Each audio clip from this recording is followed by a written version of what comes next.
여러분 안녕하세요. 한국표준건거래소입니다. 2020년 코로나 사태 이후 올해도 어김없이 최고의 스타는 미 연준 파월 의장인 것 같습니다. 특히 금을 비롯해 주식, 선물, 코인 할 것 없이 모든 투자자들에게 미국 대통령보다 더 중요한 사람일 텐데요. 그의 말 한마디에 전 세계 자산시장이 들썩거리기 때문입니다. 지난 24, 25일 양일간의 FOMC 결과가 26일 발표되면서 달러 강세가 더욱 거세지고 있는데요. 당초 3, 4회 정도 인상할 것으로 내다봤던 금리가 올해 최대 6, 7회까지 인상될 수 있으며 지지난 영상에서 소개해드렸던 QT에 대한 필요성도 더욱더 커졌다고 합니다. 이에 달러 인덱스에 들어있는 유로, 호주, 캐나다 달러 등이 주초 하락 이후 이틀간 지켜보더니 어제 새벽 추가 하락을 하게 되었는데요.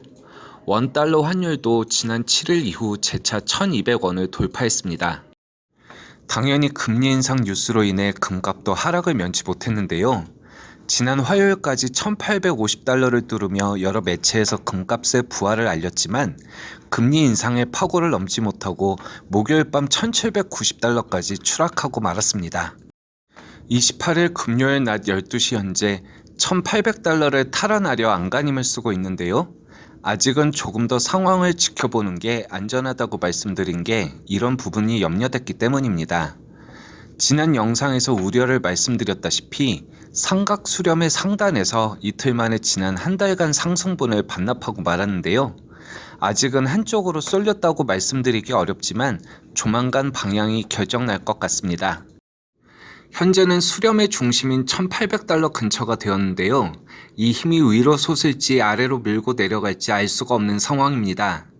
1,750달러를 뚫고 내려간다면 당분간 하락 추세가 이어진다는 뜻이고 여기서 다시 1,850달러를 뚫고 올라선다면 그동안의 조정을 접고 본격적인 상승을 할 수도 있다는 건데요.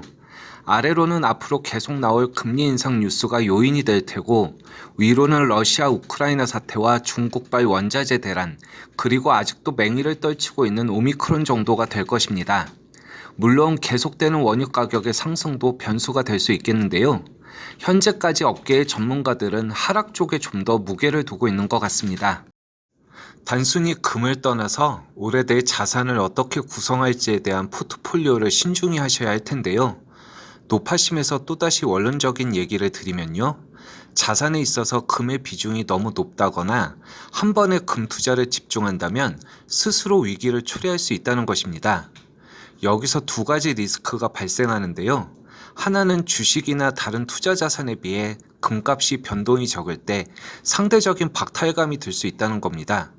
실제로 후회하는 분들도 직접 상담한 적이 있는데요. 주식 대신 금을 투자한다라는 개념은 마치 내 주식만 안 오르는 것과 비슷한 상황이 될 수 있기 때문에 주의해 주셔야 합니다. 두 번째는 언제 사야 하는가입니다. 이건 정말 어렵습니다.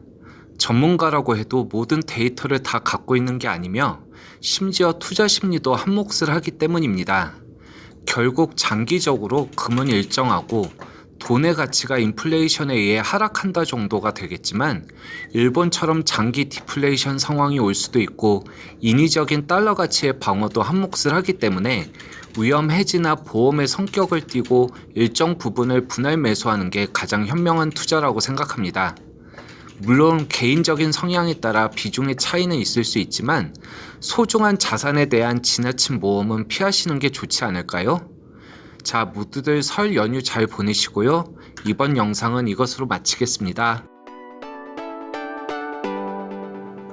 구독과 좋아요, 알림 설정은 언제나 큰 힘이 됩니다. 그럼 오늘도 좋은 하루 되시고요. 지금까지 한국표준건거래소였습니다.